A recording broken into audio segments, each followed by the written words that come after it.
I lost my best friend of 10 years. Don't miss out on the fun. Hit subscribe button and join our community for more stories like this one. Bear with me, this is a long one. My best friend, C, and I were extremely close from the age of 20 to 30. We hung out almost every weekend for several years, texted all the time, even spoke almost every day on the phone during our commutes from work. Just a bit about C, she had so many creative hobbies, from painting to writing, to making her own clothes. She had her master's degree, and worked at a high-level job she was very passionate about. She was also a huge animal lover, and had 2 rescue dogs and a cat. She even had an Instagram account for them.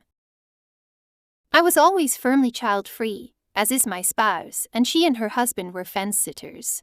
About 9 years into our best friendship, she sat me down and told me that she and her husband were expecting a baby. I was excited for her new chapter in life. Contrary to the stereotype of child-free people, I actually love children, I just don't want one of my own. We spent months talking about her plans for the baby, and imagined what she would be like when she was born, and I even helped C and her husband paint their nursery. I didn't mind the baby being the center of attention, because I knew this was a huge deal for C, and I loved her and wanted her to feel supported. I also spent hundreds of dollars on baby gifts for them. The fateful day arrived, and I found out C was going into labor. I told her husband to call me as soon as C was accepting visitors so I could come meet the new baby. For 4 days I waited by my phone nervously. I didn't want to pester them, but I started getting really scared that something had gone wrong, since I hadn't heard any news. On day 5, I was overwhelmed with fear, and I called C's husband to check in. He informed me that labor was only a few hours and the birth was easy, and he and C were already back home. I figured C didn't want any visitors in the hospital, so I was fine with that. I asked if I could come visit soon, and C's husband said it would be better to talk to C on the phone. I agreed and texted C congrats and that I was ready to call or FaceTime whenever she had a minute. A few more days passed before I finally got a call from C. At this point, the baby was almost 2 weeks old. I started off really excited for C, asking lots of questions, but then she told me that a lot of our friends visited while she was in the hospital and had been visiting their house since the birth. I was incredibly hurt and asked why I wasn't invited to celebrate with her, since we were best friends. She told me that since I'm child-free, she doesn't really want me to be a part of the baby's life. She also told me that I'll understand once I have a baby of my own, and that right now I just don't appreciate the baby the way our friends with kids could. I was floored by this. I had done nothing but support her and the baby, and I have several small kids in my family that I frequently take care of, so I am very good with babies and toddlers. I reminded her that I don't plan on having kids, which she had known for almost 10 years, and she said the bingo. Well, you'll change your mind soon anyway, all women do. In the weeks after the birth, it felt like C morphed into a completely different person. Our conversations slowed down to a trickle. I asked C for updates on the baby, which she reluctantly gave me, but she always asked me when I was going to start trying for a baby. She wouldn't let me come meet the baby, and she refused to even meet me for lunch, saying she just didn't feel like we were on the same level anymore, since she was a mother and I was not. She also skipped out on my wedding. It was a very small courthouse ceremony, and she joked that it wasn't a big deal, and that there was no reason for me and my spouse to get married anyway, since we weren't having kids. After a few months, she rehomed her pets that she had for 5+ years, because they were getting too needy and she wanted to focus on the baby. I tried not to be judgmental, but I thought that was a really crazy idea. She quit her job because she realized that being a stay-at-home mom was her true dream job, and anytime I asked her about her hobbies, she would laugh and say, "Those hobbies were stupid. Now I actually have a purpose in life," which was especially frustrating, because we had the same hobbies. Every time we talked, she would tell me flat out that my life was meaningless until I had a kid, and that she didn't feel our friendship was important until I could understand motherhood personally. Eventually, it got to be too much for me, and I stopped reaching out. She never reached out again, even to check in on me. I just never heard from her again. I never got to meet her baby. And now, within a year of having her baby, she's pregnant again. All her posts on Instagram are about the babies, and she's dropped all of our friends who aren't married and with children, which wasn't many, but still. I still can't believe that after 10 years, she gave up on our friendship entirely, because I don't want children. Even though I was willing to love and support her family and her baby, and wanted to be a part of the baby's life. I allowed her to mock me for months for my personal decisions and tell me my marriage was meaningless, and I never judged her for giving up her fur babies or getting rid of her paint supplies or anything. I do hope she feels fulfilled now, that her only purpose in life is being a mother. Comments. Sounds like they were secretly just a really shitty person the whole time.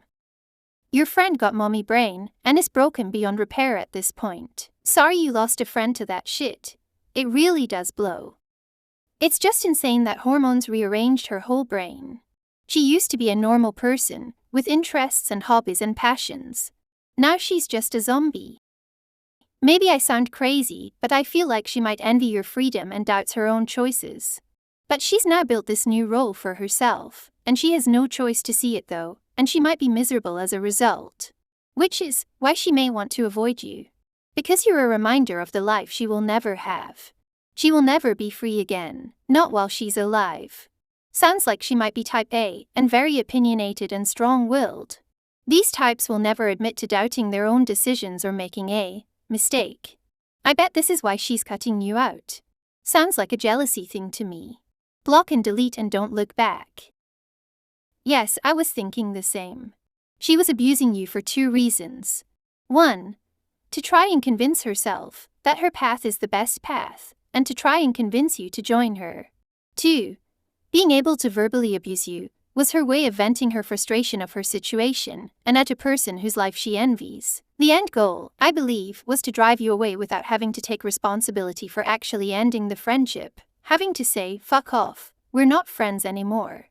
Although, honestly, she was mean enough. It wouldn't be that big of a step for her. She just wants her echo chamber of motherhood, because I can't imagine anyone with that much personality and creativeness is not dying of boredom and from lack of creative outlet with motherhood. I have a theory that intelligence has a lot to do with how happy you would be with motherhood.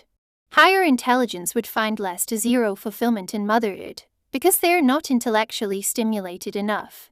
Not saying they don't love their children.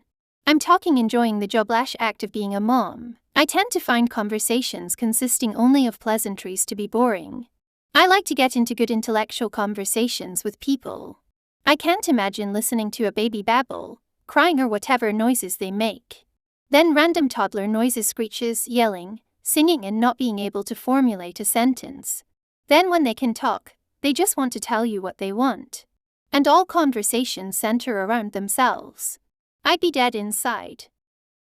I have a previously child-free friend that acted similarly after having children, in regards to always throwing them in my face and asking me repeatedly when I would have kids. They know I cannot produce children, and then were pushing me to try in vitro or surrogacy, even though I repeatedly said I did not want children and did not have the means for that additional financial strain. I surmise that they also felt like life for me was better, because they had 2 children under 5 and were jealous, especially because now that the children are both in school, my friend has completely relaxed on the topic. They have admitted that while they don't regret becoming a parent, they do miss their life pre-kids. It has completely affected their relationship with their spouse, etc., etc. Their spouse gave them an ultimatum about children, and even tried to force them into having more after the 2, which was insane, because my friend was the stay-at-home parent, while the spouse worked insane hours as a medical professional. I hope your friend can come around someday as mine did. I know how heartbreaking it is to mourn the loss of someone that is completely alive and by all means should still be in your life. It's hard as fuck.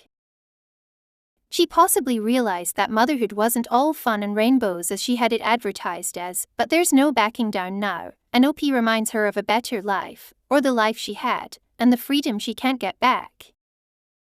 She sounds like she's having some sort of postpartum issue, and hates anyone not suffering with children right now. I hope you find a new best friend who respects you. You sound like you really gave this person your all, even when they flat out insulted you and treated you like a stranger. You deserve better. And so did the pets. She had no issue accepting your labor and money, while she was internally looking down on you. She kept the act until you weren't of use. Would you really want her back, after knowing how deceiving she can be? Subscribe and hit the bell button for the best Reddit stories available.